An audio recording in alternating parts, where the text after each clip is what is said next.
ಐತಿಹಾಸಿಕ ಲಕ್ಕುಂಡಿ ಗ್ರಾಮ ರಾಜರ ಕಾಲದಲ್ಲಿ ಸಂಪತ್ಭರಿತ ನಾಡು ಅಂತೇಳಿ ಫೇಮಸ್ ಆಗಿತ್ತು. ಹೀಗಾಗಿ ಈ ಗ್ರಾಮದಲ್ಲಿ ನಿನ್ನೆ ನಿಧಿ ಪತ್ತೆಯಾಗಿದೆ. ಈಗಾಗಲೇ ಸಾಕಷ್ಟು ಚರ್ಚೆಗೂ ಕೂಡ ಈ ಒಂದು ಲಕ್ಕುಂಡಿ ಗ್ರಾಮ ಬೆಳಕಿಗೆ ಬಂದಿದೆ. ಈಗಾಗಲೇ ಇವತ್ತು ಈ ಗ್ರಾಮಕ್ಕೆ ಪುರಾತತ್ವ ಇಲಾಖೆಯ ಹಿರಿಯ ಅಧಿಕಾರಿಗಳು ಭೇಟಿ ನೀಡಿದರೆ ಈಗಾಗಲೇ ಆ ಒಂದು ಸ್ಥಳವನ್ನು ಪರಿಶೀಲನೆ ಮಾಡಿದ್ದಾರೆ. ಈಗ ಆ ಅಧಿಕಾರಿಗಳು ನಮ್ಮ ಜೊತೆ ಇದ್ದಾರೆ, ಅವರನ್ನೇ ಮಾತನಾಡ್ಸೋಣ. ಸರ್, ಈಗ ನಿನ್ನ ನಿಧಿ ಪತ್ತೆಯಾಗಿತ್ತು, ಇವತ್ತು ನೀವು ಆ ಸ್ಥಳಕ್ಕೆ ಬಂದು ಭೇಟಿ ನೀಡಿದಿರಿ. ಈ ಯಾವ ಕಾಲದ್ದು ಏನು ಎಂತ ಮುಂದೆ ನಿಮ್ಮದು ಏನಿರುತ್ತೆ ಪ್ರೊಸೀಜರ್ ಅಂತ?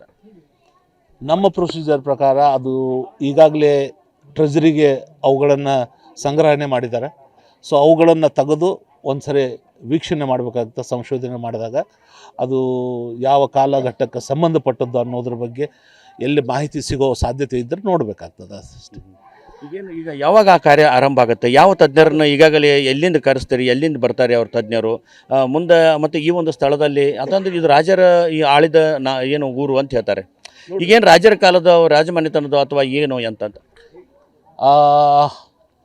ಈ ಒಂದು ಅಂಶಗಳನ್ನು ನಾವು ಹೇಳೋದು ಭಾಳ ಕಷ್ಟ ಆಗುತ್ತೆ.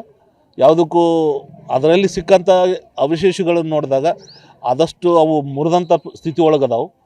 ಸೊ ಅಂಥ ರಾಜಮನೆತನಕ್ಕೆ ಸೇರುವಂಥ ದೊಡ್ಡ ಇವು ಏನು ಅಂಥ ಆಭರಣಗಳ ಲಕ್ಷಣ ಭಾಳ ಕಡಿಮೆ ಅದಾವು.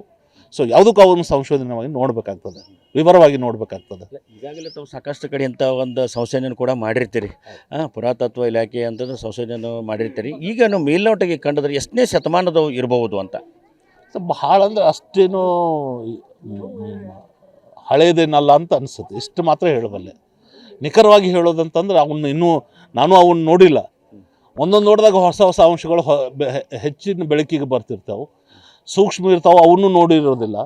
ಸೊ ಇವಾಗ ಜಸ್ಟ್ ಅದನ್ನು ಲೆಕ್ಕಕ್ಕೆ ತಗೊಳ್ಳೋ ರೀತಿಯಿಂದ ಅವನ್ನೆಲ್ಲ ಒಳ್ಳೆಯ ರೀತಿ ಒಳಗೆ ಅವನ್ನೆಲ್ಲ ತೂಕವನ್ನು ಮಾಡಿ ಎಷ್ಟಿದೆ ಏನು ಅನ್ನೋದನ್ನು ಅದು ಟ್ರೆಜರ್ ಒಳಗೆ ಒಪ್ಪಿಸುವಂಥ ಕಾರ್ಯವನ್ನು SP ಮತ್ತು ಜಿಲ್ಲಾಡಳಿತ ಎಲ್ಲರೂ ಮಾಡಿದ್ದಾರೆ. ಒಳ್ಳೆಯ ಶ್ಲಾಘನೀಯ ಕೆಲಸ. ಅದೇ ರೀತಿಯಾಗಿ ಈ ಬಾಲಕ ಅಂತ ಸಿಕ್ಕಂಥ ಒಂದು ವಸ್ತುಗಳನ್ನು ಬೇರೆ ಯಾರಿಗಾದ್ರೂ ತಮ್ಮ ಮನೆಯವ್ರಿಗೆ ಹೇಳಿ ಮುಚ್ಚಿಟ್ಕೋಬೋದಾಗಿತ್ತು. ಆ ಕೆಲಸ ಮಾಡಲಿಲ್ಲ. ಈ ಒಂದು ಹುಡುಗನ ಒಂದು ಶ್ಲಾಘನೆ ಮೆಚ್ಚತಕ್ಕದ್ದು. ಸೊ ಇಂಥ ಒಂದು ಯುವಕರು ಮುಂದಿನ ಯುವಕರಿಗೆ ಒಂದು ದೊಡ್ಡ ಮಾರ್ಗದರ್ಶನ ಅಥವಾ ಪ್ರೇರಣೆ ಅಂತ ಹೇಳ್ಬೋದು.